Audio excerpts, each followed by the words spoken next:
Over 40% of customers shopping on eBay buying pre-loved things. And let me remind you that eBay, it's a platform with over 100 million buyers and almost half of them doing re-commerce. This is how it's called when you shop for pre-loved items online. Pre-owned also doesn't mean that it's been used and abused.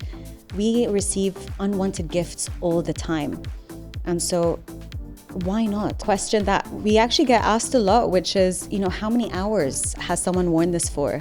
With Chanel, we can tell that any model really that's been manufactured after 2018 can really tell the difference of the craftsmanship, of the materials that are used. Definitely anything that is Hermès and Chanel. I like the way you say it. Say it again. Thank you, Hermès. Oh.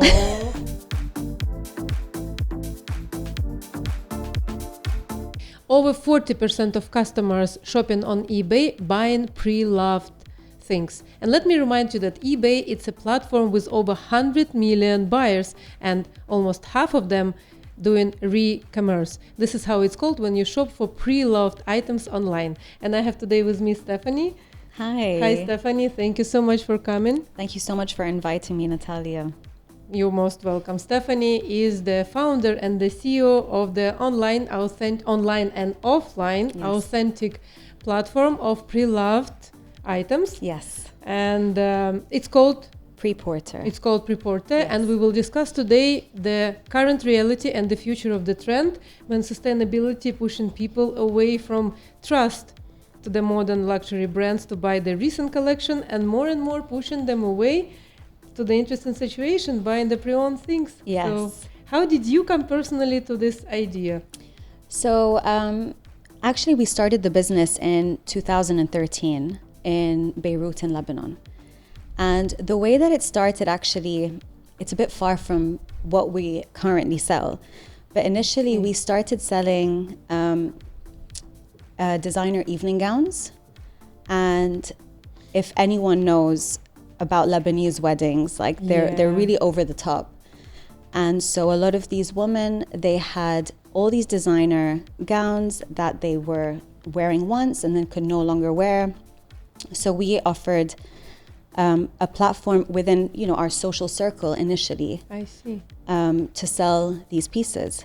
And initially it started out on Facebook because Instagram wasn't even a thing. And then we, with months going by, we eventually saw that there was people asking us, hey, I have this Chanel bag I'm looking to sell. I have this Bulgari necklace that I was gifted. I'm no longer wearing it. Can we sell those? And then we felt that the demand for those pieces were actually much higher. And so our whole business model kind of shifted towards selling a pre-owned luxury bags and accessories. So it's definitely a big change and a long time coming. But also, at the same time, I think something that might have bothered me personally is how disposable fashion had also become. So creating this platform is something that means quite a lot to me because we can also kind of show that luxury can last and that luxury can also be something that is passed on with stories as well with these items. You basically almost answered my second question. Oh. First of all, I can say that from your story, the demand drive you to the situation when you start selling the pre-owned things. So people came to you and start asking. It's not like you came with the idea. So it means that this trend, more than 10 years, is already on the market, right? So I think for me personally, the demand was there, at least within the social circles. People saying, oh, I have these things and I just don't know what to do with them. And them just sitting in the closet and nothing is being done with them. I see. Essentially, it is, such an issue. So creating this platform is really something that that drove us to creating this platform. So coming to the second question, I was about to ask you, do you believe in business without vision, without putting your soul in it? Because for example, Z generation, modern generation, and the alpha, like my son, they say, money it's a business and your hobby it's your life. And with our millennium generation, I feel, and the Gen Z, it's not possible. It's like we still put in a soul in it. Did you? So for me personally, I feel like vision is almost necessary for a business to succeed, because I mean, you can obviously operate a business with no vision. Why? I mean, you could, but it won't really be meaningful. In long term, probably not work, right? Absolutely. And not just that, also I feel like, especially initially, when you're setting up your business, vision is essential, because it's kind of what keeps you going on the days where money doesn't talk yet. So True. So yeah, and I think also for the consumer, for your potential customer, they can also kind of see your vision, and that also creates trust. So I think it's really essential to have that in order for the business to succeed. Totally agree with you. You have online platform and offline platform, because you have a store, and I visited. I was lucky to visit the store. Yes. Why you decided to choose this business model? Why don't you be like eBay, online presented, and just collect your commission between the, from business to client? But you decided to step forward more. There was like a practical reason coming from the client, or it was your initiative? So I'll tell you what. So initially, when we brought the business to Qatar, it was in 2020. Oh, Corona. Oh. So I mean, it was, you can maybe say, a blessing in disguise, because initially we started working from home, as everyone was doing at the time. Oh. And what working from home had done was, we were able to kind of check the market and to see the demand by Instagram, right? So we've created, our Instagram page, and it was the cheapest and the fastest testing ground for us to see the market and how it works here in Qatar. So we did that, and then it was the best time, because essentially everyone was home, people were cleaning out their closets, people weren't going out, so they weren't able to really spend money except on online shopping. So it literally helped, I think, our business at that specific time as well, in terms of, online selling. But as the years went by, we started to feel that people wanted to, come close and personal to see the pieces.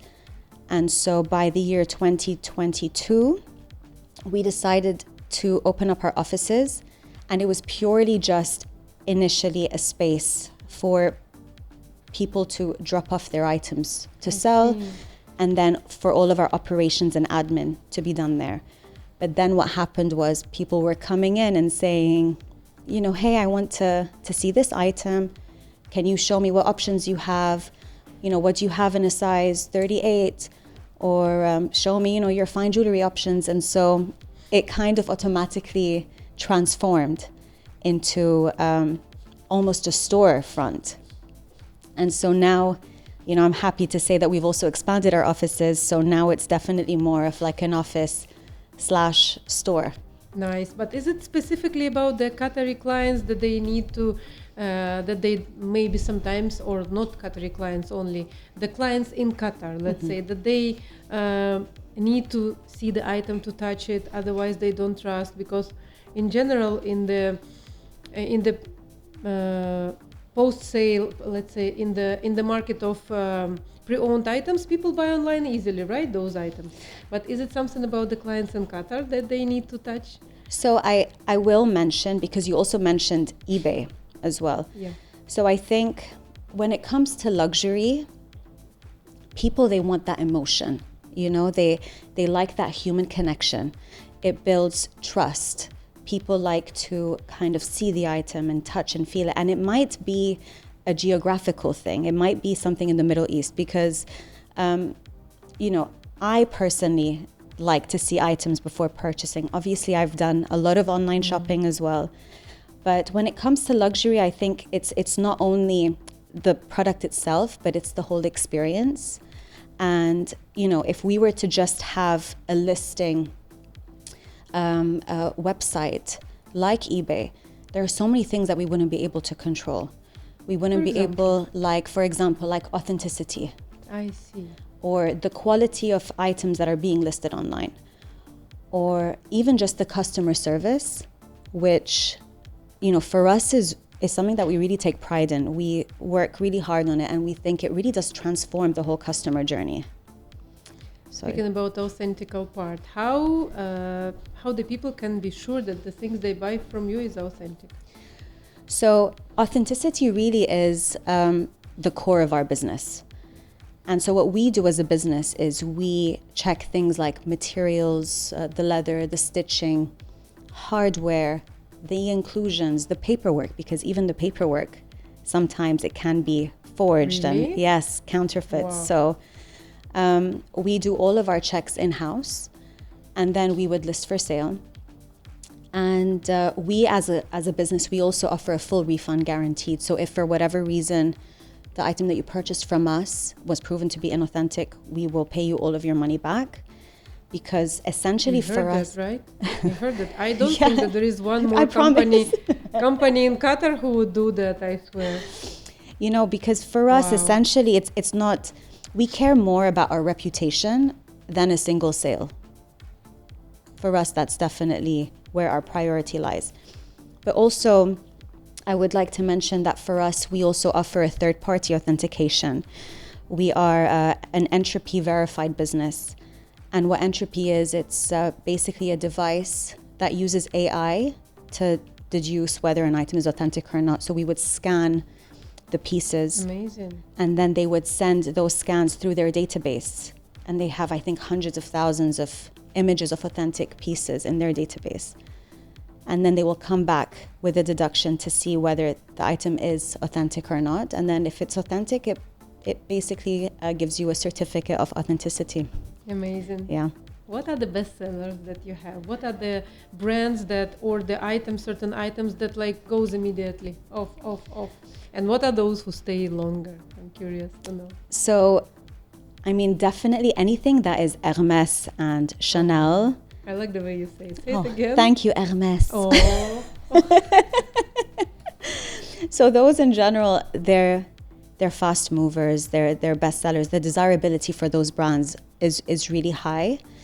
And then of course you also have, some other pieces from other brands like Louis Vuitton. You have the Never Full, you have the Speedy bag, and these are all pieces that have kind of been manufactured for years, and they've still kept the same design. And so these are pieces that are constantly desired by customers. And then you also have the like the Lady Dior from Christian Dior. I mean, that's been around also for decades, and that's also a bestseller. So What is the least? the least, If you can say. I'll tell you what, I think what I can say is there are definitely brands that are slower movers. So, unfortunately, for some reason, the Italian brands don't do as well. And it's really, yes, it's really strange. And I'm not really sure why the market is like that. It could be because they offer sales and, they have these outlets. And, brands like Gucci, like Valentino, like Bottega Veneta, they all offer these sales and, outlet prices. And I think that in turn affects the buyer's psychology when That's what paying. I heard. Once you offer your brand for sale to participate in the outlets, right? It's out of the grid. It's no longer that valuable as if you don't. Absolutely. What is the psychology? I know, but you know what? It seems to be the case because, Chanel, Hermès, and Louis Vuitton, they don't offer sales, and they do not have outlets. So really, like, you see that the reputation of these brands are so well kept, and the desirability stays at the same level. Amazing. Which condition can you accept the item to come that you would consider to resell it? Is it like people say that pre-owned bags, it's a good investment, but again, is it all pre-owned bags can be good investment? And which one, for example, you will accept, 1, 2, 3, and which one you will never accept? So I'll start off with the pieces that we cannot accept. Okay. In general, anything that is, counterfeit, first of all, We only sell authentic pieces. Okay. Second of all would be the condition of the item. So it would really need to be in excellent condition. We don't want any signs of heavy wear and tear on the item, because essentially we also want, these pieces to last for years to come. So wear and tear is also quite essential. Anything that's damaged, anything that has a low resale value, so anything that is maybe around the 300 range or so. I see. We don't get into that market. And in general, it's the brands that are less desired.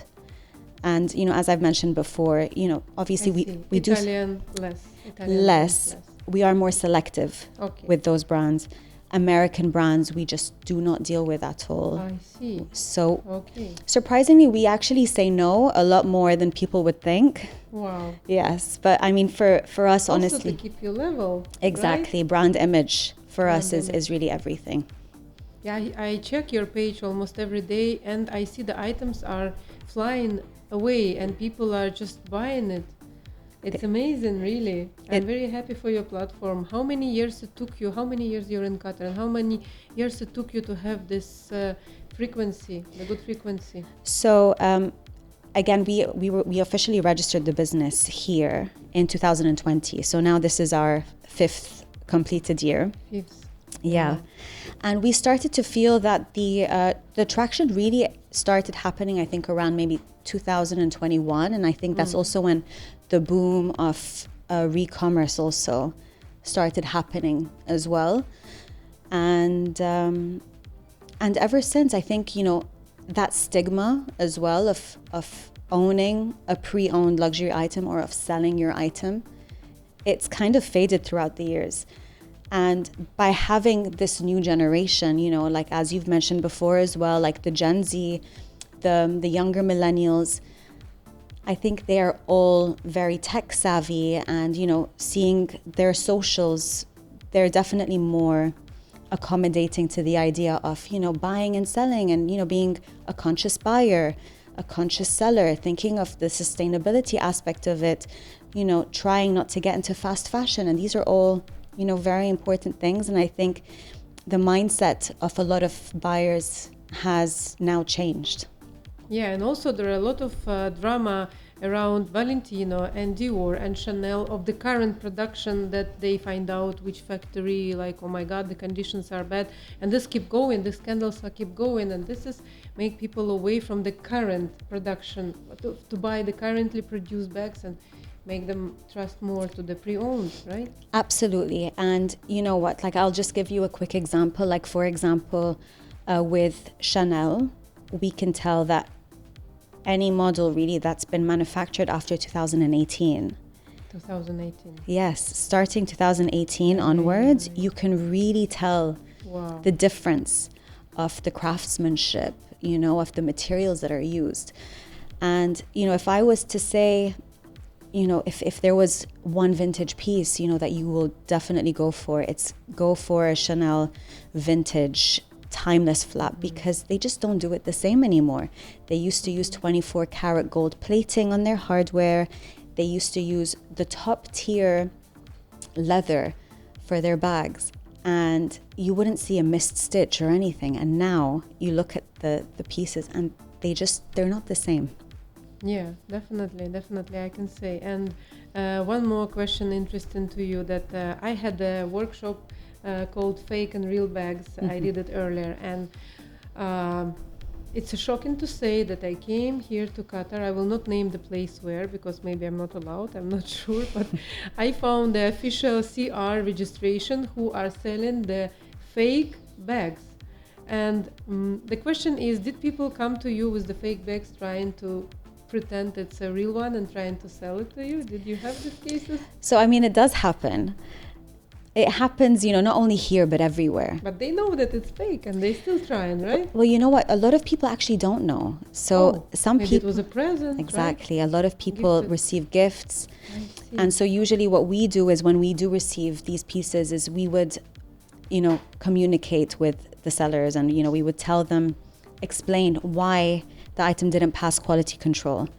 And, this is also, I think, no shame and no drama, but education is also really important. And whenever they do hear that their item is counterfeit, a lot of the times they're very shocked. Question about the Birkin. So the original Birkin were sold by almost $10 million, €9 million. It was considered as a proof that pre-owned things can be as investment, but also it's been quite destroyed that time of the bag. So that's considered already as not old bag, but as a vintage, right? So yes. Can you tell me the difference between just an old item or a vintage? Can it be just the number of the years that passing, or it's still something more than that? So it's definitely, I think, a few aspects. I think, well, first of all, it's definitely the year. So we can maybe consider anything that is over 15 to 20 years old could be considered vintage. And then you have the certain brands that upkeep their levels. So again, any vintage Hermès, any vintage Chanel, a vintage Dior, like we know, for example, the saddle bag from Dior, it was really popular in the 90s. And then they brought it back. And then, the resale prices of the saddle bags, they just skyrocketed because they brought the design back. Yeah. And it's the same thing also with Louis Vuitton. They've done collaborations with brands as well in the past. When they stopped the collaborations, the prices went down. But then at some point, once they bring it back, the prices then increase and there's that desirability. So, I think with the example that you've given, it's also, I think this was the Jane Birkin, the original OG Birkin that was manufactured, which is why it was a huge deal. And but I think in terms of the resale market, or at least for us, when it comes to a Birkin, we make sure that also the condition and everything is still in great shape before we do list it for sale online. Do you feel that you need to educate the client to explain them the meaning of pre-owned bag, that it has a history? It's not just something that owned by someone, but it is cool because it was owned by someone in a great condition and it's more than 10 or 20 years. So, but you still maybe met sometimes like being not understood in this way. Do you feel that you need to educate people about? I think really education is it's key, because a lot of people don't know. Again, the younger generation are more savvy to the idea. They're definitely more prone to consider vintage pieces and pre-loved pieces. But I think there's still a big chunk of people who need that education. They need to know that, let's say if you were looking for a specific item that they manufactured maybe 5 years ago, you can't find it in the store now.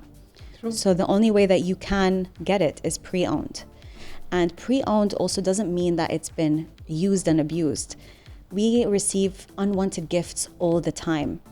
And so why not also buy it if it's brand new and it comes with everything? And if you can buy it for less, it's a win-win. And so I think education is definitely something that needs to be considered, and it's something that we always try to do. We try to create awareness to the whole concept and keeping sustainability in mind as well. Nice. Talking about clients, what is the weirdest, the hardest question, or the weirdest or the hardest altogether that you received from the client? We receive strange questions all the time. Maybe I'll say two that kind of resonate in my mind. The first one is probably someone, asking me like, hey, can I reserve this item for 3 months? I'm waiting for my husband's salary. Oh. The confidence is wonderful, but I don't know how we can work in this way. Give me triple price for it and I keep it free, right? 3 times for each month that I could sell it. Absolutely. And then the second one is probably the question that we actually get asked a lot, which is, how many hours has someone worn this for? Oh. And how many hours? How many hours? Serious? Yeah. How many hours? And, again, it's all part of education, and it's me explaining to them, like, listen, It has nothing to do with hours, because you can wear it for 3 days and keep it in impeccable condition, and then you can wear it for half an hour and destroy it. So Totally true. yeah. So yeah, those would be it. That's funny. Where do you see your company in 5 years? Are you planning to expand to something else? I know that you have also a watch. Tell me about the watch. What's the most rare watch that you have? So it would probably be a Richard Mille. Really? Yes, probably. Yeah. But basically, our plan, I would say, for the next 5 years, we would like to participate in a lot more, I think, pop-ups, a lot more events, to strengthen our online presence as well, because I think online purchasing is still something that is on the increase, and people are starting to get more accustomed to that to that idea and the habit of purchasing solely online. So we want to work on our website, on our app, and we could maybe open up more stores. I don't know. We'll see where it takes us. But we essentially want to become the destination for selling and buying pre-owned, authentic luxury items. That's amazing. Is it hard to find a person who are working with you on selling to people? I think it's a lot of knowledge requires, like, to know about the items. Like, how about your staff? Because I saw that you have only one more person, right? Like, you're totally 3. If you expand, like, the question comes, I just got it right now. Like, how would you find a person? What will be the requirement for those people who want to work for you? What are the knowledge they need to have? Maybe somebody will apply. Huh? They're opening. Oh, perhaps. Is there anyone? Yes, but that's not. Now we're gonna know what they need to know to be able to work for you, with you. So I'll tell you what. So now actually our team consists of, I think we're a total of 7 people now. 7. Yeah. I saw just 3 though. I think, when you came, it was a morning shift. But we're a total of 7 people. And really, I think the people that have had experience in this line of business were maybe only 2 out of the 7. But what we do is, we really train them from top to bottom. And, I think we have guided them. And I think also having staff that you can delegate to, and staff that you also fully trust, it really helps build the business as well.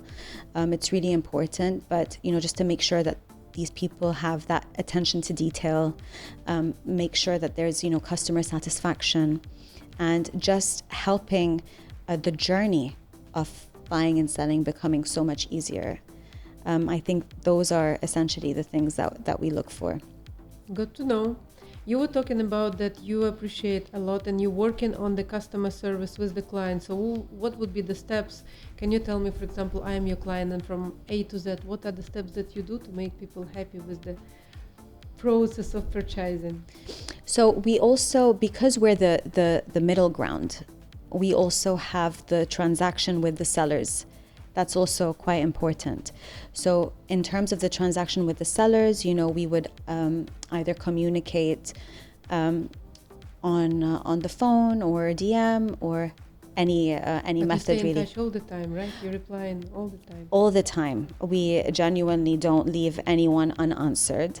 They would, share what items they have for sale. We will assist them with the whole selling procedure, send them the price suggestions, list them for sale, and then once they're sold, we will also inform them of the sale and pay them. So, in terms of satisfaction, we just try to keep it as smooth as possible. They don't need to do much effort themselves. So I think just having that ease and having, the whole smooth process, it will entice them to also sell more with us in the future. And in terms of the buyers, we also are very flexible. So we would offer several ways of them to purchase the items. So they can either, come to our offices to see the piece, or we can send it with a driver for them if they, don't have any means of transport, or if they just prefer to see it from the luxury of their home. And then they can pay in several ways. We accept all payment methods. So I think also just keeping that ease of the transaction is really essential, and it creates the customer satisfaction. Great. I have one last question to you, a little bit tricky. Sure. I didn't tell you about that before, but you have a family business. You're working with your husband together. Yes. How it helps you, or sometimes it demotivates you? Like, is it more support, or it's more harder than So than pleasure? You know what? Like, it's really funny because a lot of people ask me, like, how do you do it? Like, how can you see him on a daily basis? 24/7. At work, at home, like he's always there. And, genuinely, when we are in the workspace, we are in a mode of work, focus, and, we each deal with our own different things. And we try to keep that in the workspace. And then when we're home, we keep work out of it. So, it really comes easy to us. And I think, also for my husband as well, he would say the same. Like, we don't hate it, surprisingly, because I know a lot of people would. But yeah, we just learned how to kind of divide work and home. And it works for us. That's amazing skill. I wish everyone could do that the best. And I'm so grateful for this conversation. I wish much prosperity to your business. I want to see you expanding and see pop-ups here and there. And I think that the things that you are doing making so much sense, and it's so important for the future. I'm very grateful. Natalia, thank you so much. Thank you. And thank you for everything. It's been a pleasure. Thank you so much for having me. Thank you so much, and stay tuned for more interesting episodes.